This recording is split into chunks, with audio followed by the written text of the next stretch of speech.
5h10 sur Europe 1. La une du JD News. Bonjour Raphaël Steinville. Bonjour Alexandre, bonjour Marion. À la une du JD News cette semaine, le général de Villiers sort du silence.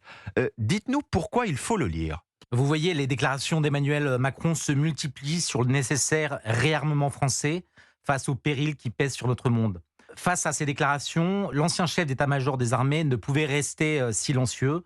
Lui qui démissionna avec fracas voilà 8 ans, parce qu'il ne supportait plus l'incohérence entre les menaces, les missions et les moyens, il lui semblait impératif de sortir du silence, notamment à travers son nouveau livre, Pour le succès des armes de la France aux éditions Fayard. Ce livre sonne comme le dernier avertissement d'un homme qui n'a jamais renié son devoir, dire la vérité au pays avant qu'il ne soit trop tard. Avant qu'il ne soit trop tard. Oui, c'est exactement cela.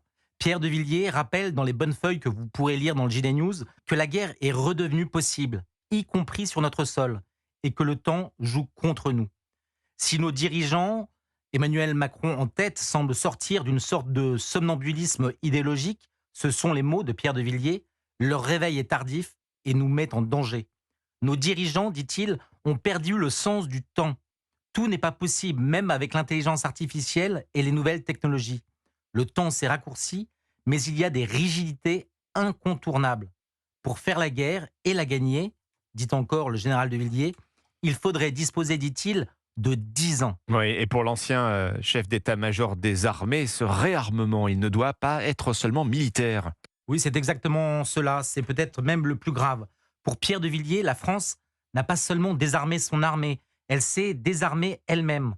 En renonçant à la cohésion qu'offrait le service national, en abandonnant l'exigence d'une culture partagée du devoir, elle a laissé se dissoudre ce qu'il appelle l'épaisseur d'une nation capable de faire face au tragique.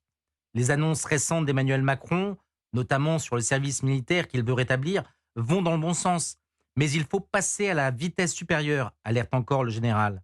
Dans son livre, dont vous pourrez lire les bonnes feuilles dans le JD News, Pierre de Villiers veut convaincre pour vaincre. À la une du JD News cette semaine, donc l'ancien chef d'état-major des armées, le général de Villiers, sort du silence. Merci Raphaël Steinville. Et à suivre dans moins de 5 minutes les initiatives